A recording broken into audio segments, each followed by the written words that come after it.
जय हिंद। आपका the edu 24 official channel पे स्वागत है। हमने पिछले क्लास में संविधान सभा के बारे में पढ़ा था। इसमें संविधान सभा के बारे में हम लोगों ने पिछले क्लास में पढ़ चुके हैं। जो संविधान सभा के बारे में हम कुछ पुराना चर्चा देख लेते हैं।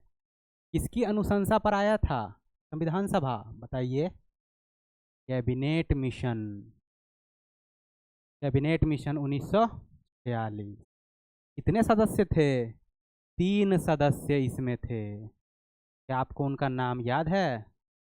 पैथिक लॉरेंस, अलेक्जेंडर, याद है? पैथिक लॉरेंस, अलेक्जेंडर और क्रिप्स। क्रिप्स का गाना पिछला दिन था ना, याद है? उसके बाद संविधान सभा के चुनाव हुए थे। चुनाव पूरे भारत में प्रति 10 लाख के जनसंख्या पर, प्रति 10 लाख की आबादी पर चुनाव हुए थे। क्या प्रत्यक्ष रूप से चुनाव हुए थे? नहीं, अप्रत्यक्ष चुनाव हुए थे। वयस्क मताधिकार का प्रयोग, वयस्क मताधिकार नहीं था, वयस्क मताधिकार नहीं था। अप्रत्यक्ष जिनको हमने चुना था उनको चुना था। कितने? विभाजन से पहले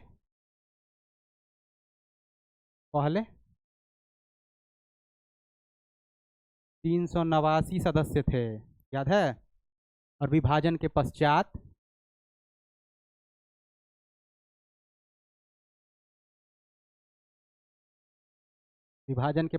कितने सदस्य थे? विभाजन के पश्चात 299 सदस्य थे ना। इसके पहले अध्यक्ष कौन थे? सच्चिदानंद सिन्हा। सच्चिदानंद सिन्हा। ये अस्थाई थे, याद है ना? अस्थाई। और अस्थाई अध्यक्ष कौन बने थे? बताइए कमेंट में। डॉक्टर राजेंद्र प्रसाद। ये 9 दिसंबर को 1946, ये 11 दिसंबर को 1946 को अध्यक्ष बने थे ना। पहले अस्थाई उपाध्यक्ष कौन थे? एच.सी. मुखर्जी, जो निर्वाचित हुए थे ना। अब हम लोग आगे का आज का क्लास में आगे बढ़ेंगे ना। सबसे पहले देखेंगे संविधान सभा की पहली अनौपचारिक मांग किसने की थी। सबसे पहले संविधान सभा की अनौपचारिक मांग अच्छा, एक क्वेश्चन का आंसर बताइए। संविधान सभा की खोज किसने की या संविधान सभा शब्द किसने दिया? हम याद करवाए थे ना। संविधान सभा का किसके मन में संविधान सभा का विचार आया? हेनरी मन। किसके मन में? हेनरी मन। संविधान सभा की अनौपचारिक मांग, अब ये भारत की बात हो रही है ना। अमेरिका में सबसे पहले संविधान सभा आया, उसके बाद फ्रांस में आया ना। अमेरिका में आया 1787 में ना, तब 1789 में अमेरिका का संविधान बन गया। और भारत में पहली बार संविधान सभा की मांग किसने की? भारत में संविधान सभा की पहली अनौपचारिक मांग, औपचारिक नहीं है, 1895, बाल गंगाधर तिलक। बाल गंगाधर तिलक ने सबसे पहले संविधान सभा की अनौपचारिक मांग की। अब आप पूछिएगा ये अनौपचारिक मांग क्या होता है ना। अनौपचारिक मांग और औपचारिक मांग दो तरह का होता है। जैसे हम लोग किसी को, हमको मान लीजिए सरकार ने कुछ कह दिया, मान लीजिए कि हम लोगों ने किसी को घर ऐसी की कोई मिला और कहा कि ठीक है आज हमारे यहाँ प्रोग्राम है, आइएगा। ये अनौपचारिक रूप से मैंने कह दिया ना। लेकिन अगर मैं कार्ड छपवा के उस पर अपना नाम लिखवा के, उनका नाम लिखवा के दें कि हाँ आप आइएगा, ये औपचारिक है ना। अनौपचारिक रूप से ऐसी कह दिए कि जैसे बाल गंगाधर तिलक ने मांगा, लेकिन ऐसी अपने बयान से बोला कि हाँ अब हमारे पास, हमको संविधान सभा चाहिए ताकि हम अपना संविधान बना सके ना, अपने देश का में शासन अपने तरीका से लागू कर सकें, ब्रिटिश कानून हमारे यहाँ नहीं चाहिए ना। ये अनौपचारिक रूप से उन्होंने बोल दिया, कोई अखबार में बोल दिया ना। लेकिन औपचारिक रूप से सबसे पहले किसने मांगा? औपचारिक मांग पहली, सॉरी इसमें भी औपचारिक, पहली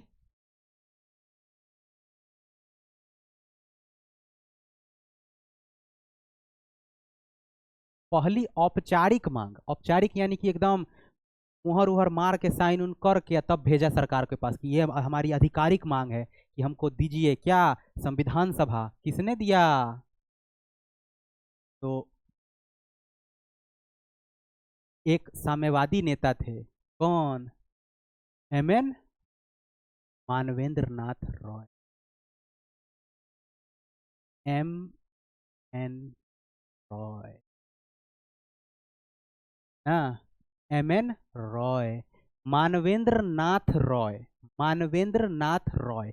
इन्होंने 1934 में औपचारिक रूप से मांग किया कि हमको हमारे देश में संविधान सभा चाहिए।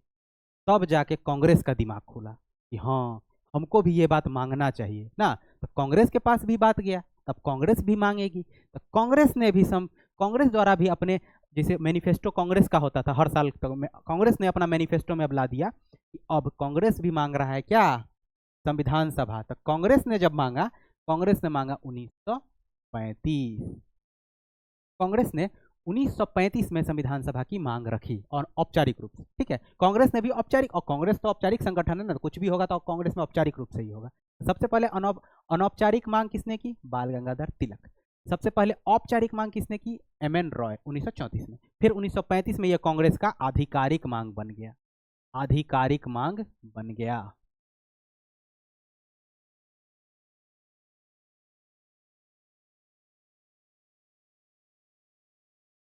ठीक है, कांग्रेस का आधिकारिक मांग 1935 में बन गया। अब देखेंगे जवाहरलाल नेहरू की क्या मांग थी। जवाहरलाल नेहरू ने क्या मांगा? क्या जवाहरलाल नेहरू ने संविधान सभा मांगा था? नहीं, कहा कि संविधान सभा तो अब आएगा ही। जवाहरलाल नेहरू कहे कि संविधान सभा तो अब आना है, लेकिन इन्होंने कहा कि संविधान सभा के लिए हमको सदस्य तो चाहिए ना, सदस्य चाहिए तो सदस्य का निर्वाचन होना चाहिए प्रत्यक्ष, प्रत्यक्ष निर्वाचन, यानी कि वयस्क मताधिकार के आधार पर चुनाव की मांग की। वयस्क मताधिकार, वयस्क मताधिकार के आधार पर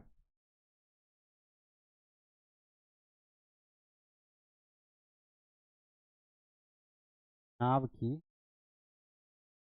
किसमें चुनाव? संविधान सभा की चुनाव। संविधान सभा में चुन के आए थे ना, तो उन्होंने कहा था कि वयस्क मताधिकार पर होना चाहिए, मतलब जितना भी भारत में वयस्क लोग हैं सब वोट डालेंगे जाके, ताकि चुनाव हो सके ना संविधान सभा के सदस्यों का। लेकिन ये मांग मानी नहीं गई, वयस्क मताधिकार पर चुनाव नहीं हुए, अप्रत्यक्ष रूप से हुए, प्रत्यक्ष रूप से नहीं हो पाए चुनाव। ठीक है, नेक्स्ट बढ़ेंगे। कुल सत्र, कुल सत्र संविधान सभा के बैठक हुआ तो कुल सत्र टोटल थे 12 को सत्र। कहीं कहीं 11 लिखा रहे तो घबराइएगा नहीं, 12 सत्र थे। ठीक है, 11, अगर अगर ऑप्शन में 12 न रहे तब अंतिम में हम 11 लगाएंगे, तब 12 है ऑप्शन में, तब 12 सत्र ही होगा। 12 सत्र में कुल बैठकें कितनी हुई? बैठक भी तो हुई 167 को बैठक, टोटल 167 को बैठक हुआ। सोच सकते हैं बहुत ज़्यादा बैठक हुआ संविधान सभा। प्रथम बैठक में, अब प्रथम बैठक, प्रथम बैठक तो बहुत इंपॉर्टेंट है ना, कि प्रथम बैठक में कितने लोग आए थे? प्रथम बैठक में कितने लोग आए थे? प्रथम बैठक में 207 लोग, प्रथम बैठक में 207 लोगों ने भाग ले लिया था। ये नंबर याद रखिएगा। कुल 12 को सत्र हुए थे, कुल बैठकें 167 थी, प्रथम बैठक में भाग लिया था 207 लोगों ने। ठीक है, शोक बैठक, ये जो प्रथम बैठक थी ना, पहली ही बैठक, पहली ही बैठक शोक बैठक हो गई, पहली ही बैठक। तो कहिएगा पहली बैठक हुई किस दिन थी? पहली बैठक बता चुके हैं पिछले क्लास में, पहली बैठक हुई थी, पहली बैठक 9 दिसंबर, दिसंबर 1946, 9 दिसंबर 1946 को पहली बैठक हुई थी। उस दिन 207 लोगों ने भाग लिया था पहली बैठक में। पहली बैठक जो थी शोक बैठक थी। क्यों शोक बैठक थी? तो क्योंकि बंगाल के नेता थे, बंगाल के नेता थे प्रसन्न देव रैकुट, प्रसन्न देव रैकुट, बंगाल के नेता थे प्रसन्न देव रैकुट। इनकी मृत्यु हो गई थी पहले दिन ही, अपने देश का संविधान बनने का पहले दिन का पहला बैठके के दिन इनकी मृत्यु हो गई एक आदमी की। अच्छा, वो भी सदस्य थे, संविधान सभा के सदस्य ही थे ना, चुन के आए थे। प्रसन्न देव रैकुट की मृत्यु हो गई, इसीलिए पहली पूछेगा शोक बैठक किसको कहते हैं, तो पहली बैठक को शोक बैठक कहते हैं। ठीक है, अब है संविधान सभा के सचिव। संविधान सभा के सचिव कौन थे? तो जिन्होंने पहली बैठक बुलाया था, पिछला क्लास आपको याद होगा, संविधान सभा को बैठक को बुलाया किसने था? आमंत्रित जो किया था संविधान सभा के सचिव अयंगर। आयंगर अयंगर संविधान सभा के ये सचिव थे, इन्होंने ही बैठक बुलाया था संविधान सभा की पहली बैठक जो बुलाया, बुलाहट होता है ना जिसको बोलते हैं कि आहूत किया ना, अयंगर ने। क्यों? क्योंकि संविधान सभा के ये सचिव थे। संविधान सभा के सचिव कौन? अयंगर। नेक्स्ट, संविधान सभा के सलाहकार कौन थे? ये तो इतना फेमस नाम है, BN राव। नाम सुना है? BN राव।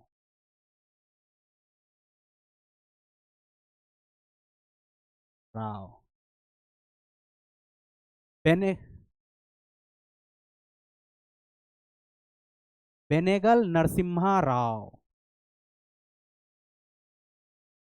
बेनेगल नरसिम्हा राव, बेनेगल नरसिम्हा राव ना, BN राव संविधान सभा के सलाहकार। देखेंगे कुल सत्र 12, कुल बैठक 167।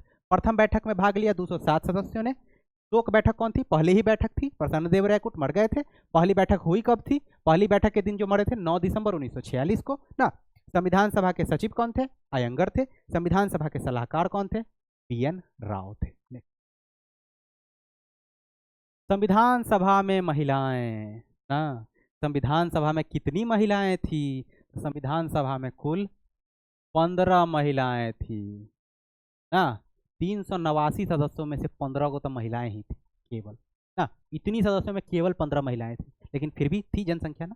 इसमें से कुछ क्वेश्चन पूछता है इंपॉर्टेंट, जैसे कि कि बिहार से कौन थी ना, पहली बैठक में बिहार से कौन थी? तो एकमात्र बिहार की थी। 15 का नाम याद आपको नहीं रखना है ना, 15 का नाम रखने का कोई जरूरत नहीं है, तो 4 का नाम याद रख लेना है जो इंपॉर्टेंट है ना।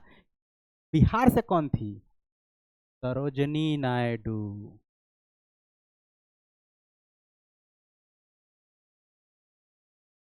हाँ, उत्तर प्रदेश की पहली महिला राज्यपाल, भारत की पहली महिला राज्यपाल सरोजनी नायडू संविधान सभा में चुन के कहाँ से आई थी?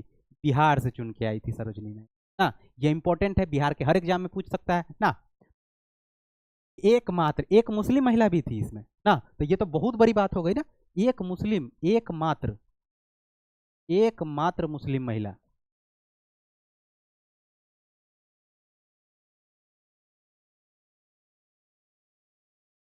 एकमात्र मुस्लिम महिला जो संविधान सभा के सदस्यों में चुन के आई थी वो थी बेगम, कई बार पूछ चुका है, एजाज रसूल। बेगम एजाज रसूल ये प्रथम मुस्लिम महिला, एकमात्र मुस्लिम महिला थी जो संविधान सभा की सदस्य थी ना। बिहार से कौन थी? सरोजनी नायडू ना। एक थी, एक और महत्वपूर्ण है, एनी मस्करीनी।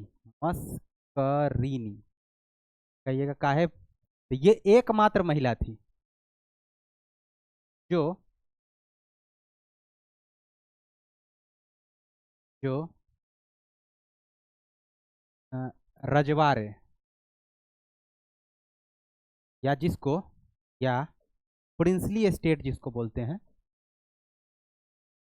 प्रिंसली स्टेट ना, जैसे हैदराबाद, त्रावणकोर, ये सब था ना, प्रिंसली स्टेट छोटा मोटा राज्य ना, उससे आई थी, प्रिंसली स्टेट से आई थी। तो कौन सा प्रिंसली स्टेट था? त्रावणकोर। ये पूछ सकता है क्वेश्चन, इसको घेर देते हैं। त्रावणकोर से थी एनी मस्करीनी, ये एकमात्र महिला थी जो कहाँ से आई थी? प्रिंसली स्टेट यानी कि राजे रजवाड़े वाला क्षेत्र से आई थी चुन के ना। राजे रजवाड़े तो अधिकतर पुरुष को भेजते थे, लेकिन एकमात्र महिला थी जिनको राजा रजवाड़े ने भेजा था ना। विभाजन से पहले तो 93 को सदस्य थे ना राजे रजवाड़े ने, जिनको भेजा था 389 में से ना।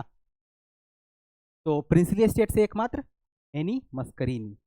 ठीक है, एक और,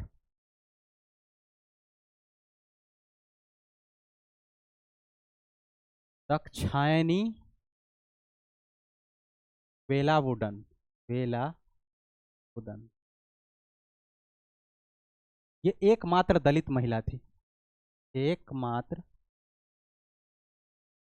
दलित महिला थी सदस्य में दलित महिला भी थी। ये मद्रास से थी, मद्रास से चुन के आई थी, मद्रास, ठीक है, मद्रास से चुन के आई थी, मद्रास राज्य से। एकमात्र दलित महिला थी, यानी एससी थी, schedule caste, SC, schedule caste से एकमात्र महिला थी दाक्षायणी वेलापुदन, ना, दाक्षायणी वेलापुदन, ये एकमात्र महिला थी। और भी थी, जैसे राजकुमारी अमृता कौर भी थी,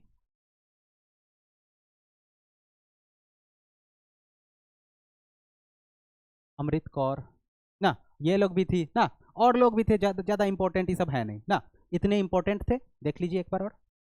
ये लोग इंपॉर्टेंट है। सरोजिनी नायडू बिहार से एकमात्र मुस्लिम महिला। बेगम एजाज रसूल, बेगम एजाज रसूल पूछिएगा कहाँ से थी, तो उत्तर प्रदेश, उत्तर प्रदेश नहीं, यूपी से थी। कहिएगा यूपी कौन, उत्तर प्रदेश, नहीं नहीं, यूनाइटेड प्रोविंस, उत्तर प्रदेश का पुराना नाम भी यूपीए था, यूनाइटेड प्रोविंस, अभी भी यूपी ही है, लेकिन यहाँ पे है उत्तर प्रदेश ना। कुल सत्र 12 थे, कुल बैठक 167, प्रथम बैठक में 207 लोगों ने भाग लिया। शोक बैठक पहली बैठक, बंगाल के प्रसन्न देव रायकुट मर गए। संविधान सभा के सचिव अयंगर थे और संविधान सभा के सलाहकार BN राव थे। संविधान के बारे में ये मैंने बता चुका हूँ। और पहली अनौपचारिक मांग की थी BJ तिलक ने, MN रॉय ने औपचारिक रूप से मांग की, और कांग्रेस ने मांग किया 1935 की आधिकारिक मांग बन गया, और नेहरू ने क्या मांगा था, वयस्क मताधिकार। ठीक है, अब आप लोग बताएंगे आपको क्लास कैसा लगा। आप लोग शेयर कीजिए, सब्सक्राइब कीजिए द edu24 चैनल को ना, आप लोग सब्सक्राइब कीजिए। धन्यवाद।